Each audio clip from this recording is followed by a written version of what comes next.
For more than a century, the sport of kings was ruled by rich, affluent owners. Business owners, celebrities, and even royalty have dominated the horse racing world. But the 2006 North American leader operated her empire from Des Moines, Iowa? 1 in 4 of Maggi Moss's horses have made their way to the winner's circle, earning her the national title as top owner. Born and raised in the Midwestern town of Des Moines, Maggi graduated from the University of Kentucky, then Drake University's law school, and became a successful attorney in Iowa.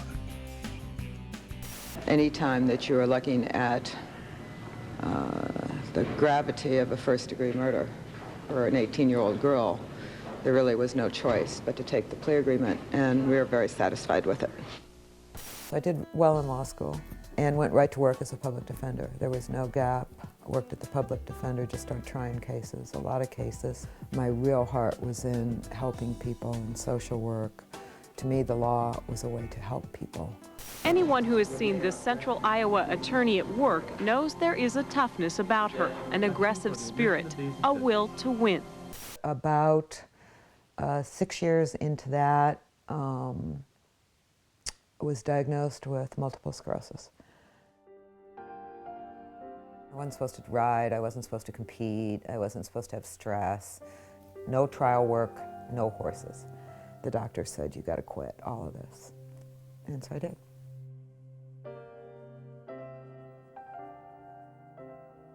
I had a girlfriend that owned like a 1/16 of a racehorse, and she said, you just gotta go. You just gotta go out there.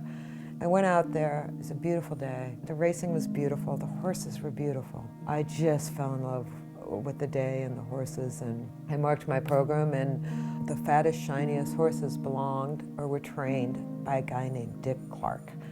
And I just, at the end of the day, marched myself down there, went and shook my hand and said, I'm Maggi Moss, which, you know, people would think of homicide and kidnappings and murders. And I said, I want to own a racehorse. What would it cost me to own a racehorse? And I remember him telling me you could get a good racehorse for $25,000. I said, I want one. I kind of discouraged her and told her how much it was going to cost her and everything. And she sent me the money, and I kept it for about 6 months, and she never asked for it back, so we got into business together. I remember Prairie Meadows getting ready to open. It was 1997, the track, and I said, do I have a horse? He said, oh yeah, I forgot to tell you, I claimed a horse at Hot Springs named APAC. I didn't even know I had this horse, so I went out and saw my first racehorse. They won't get him this afternoon. He won, he set a track record. Who knows if he had been one that hadn't won. Hey, Packer. Hi, baby. I mean, I didn't have silks. Looking awful handsome. I didn't know what I was doing. I didn't know how it worked. I didn't know where you went. I didn't know anything. But that horse crossing that finish line and going to the winner's circle, you know, you can hear people talk about it. But it seemed a lot more fun than working for a month waiting for a jury to come back. I loved it. So I wanted to claim more. I wanted to buy them, I wanted to claim them. So I ended up with 4 that year.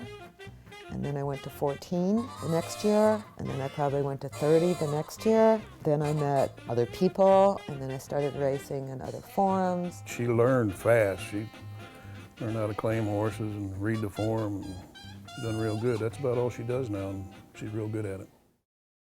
My first introduction to horses was my dad, who was a great lover of horses.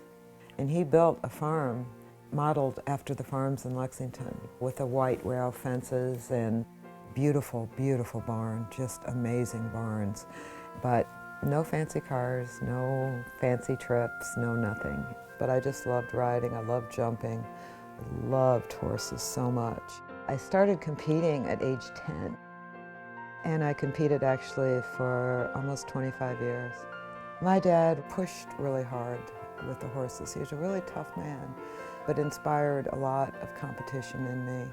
396, stranded in Iowa. I can actually remember the first time I competed at Madison Square Garden, which is just the epitome for anyone that rides. And I'd actually won, which, you know, from Iowa was just incredible. And I remember him sitting, as he always would, in the top bleacher. And he'd come over, you know, with his arms crossed and say, you know, you could have ridden a little better. So instead of practicing for an hour, I'd get up at 5 in the morning and go practice more. Most kids were taking an hour lesson or riding, but I wanted to be better than anyone else.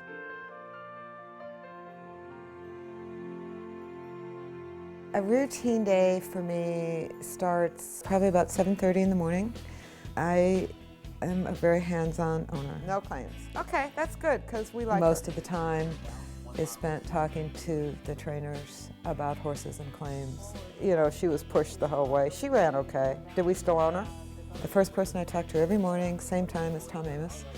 We talk for a good half hour every day. I usually have a conversation then with Chris Engelhardt, Chris Richard. At the same time, I'll review the racing form. I do the racing form between 11 and 1 in the morning, also ragas and sheet numbers. I probably watch maybe an hour and a half of replays on the computer. I make final decisions on claims, and I watch a lot of racing. Check that Scotland place number 8 got hung up in the gate and lost about 10 lengths at the start. But I don't watch it for like recreation. I watch it to see horses. I probably spend 8 to 10 hours on just horse work a day.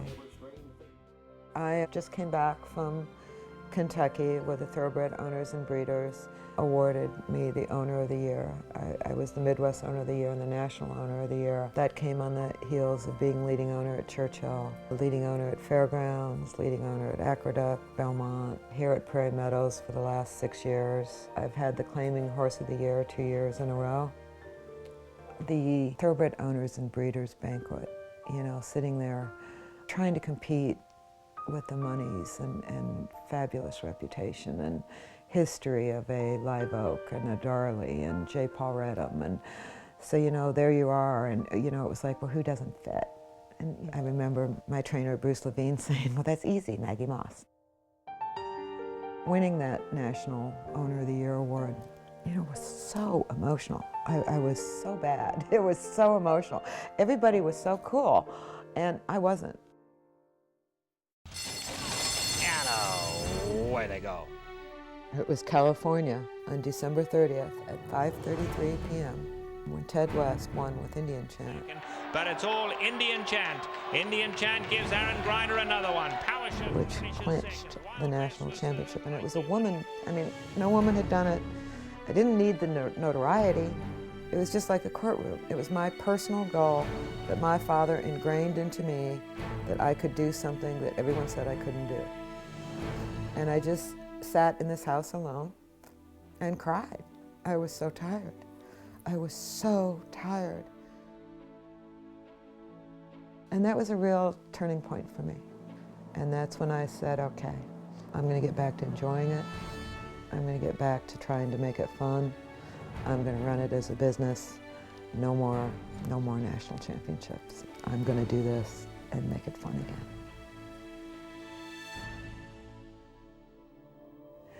I went to retire a horse called U.S. Gold. Told he was going to this wonderful riding camp in New York. And, you know, I felt great. I had taken care of a racehorse. And 3 days later, in the middle of the day, I received a call from a rescue group who told me that they had just paid $200 buying U.S. Gold out of a sale where he was being sold for slaughter. I had no idea. I had no idea of the world of sales, slaughterhouses, that we slaughtered horses. And that opened a world for me of getting as involved as I could to make sure that horses are rescued and they're not slaughtered. Through her involvement with the Thoroughbred Retirement Foundation, Maggie not only saved the horses, but also found a way to save people.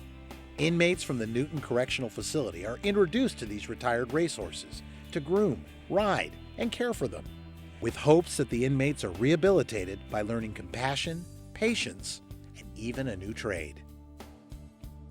Maggie got involved with us when she heard that the Thoroughbred Retirement Foundation was going to establish horses here. Maggie's a great lover of horses. My first experience here was when we got our first horses in, we unloaded them. She went up and really embraced the horses and was very affectionate to them and taught us that no matter how successful you are in life, you set your priorities. You're never too big or too good to relate to what's going on here. One day, I come home and there's a letter, handwritten and scribbled from an inmate who wrote me to tell me that he made his way to the halfway house and ended up taking care of Who's Kidding Who, a horse that I claimed and brought here to retire. I am the prosecutor that put him in prison. I actually sent him to prison, and through the process changed his life. So I used to put him in, and now I want to get him out. The people that owned racehorses, when we went to the track, or the people that were around horses were, the rich and famous, the super rich. I never looked at being smart or talented or, I never had that image of myself. I certainly never envisioned owning racehorses, no. That wouldn't be anything even conceivable to me. I never looked at myself as being anything but a little girl from Des Moines.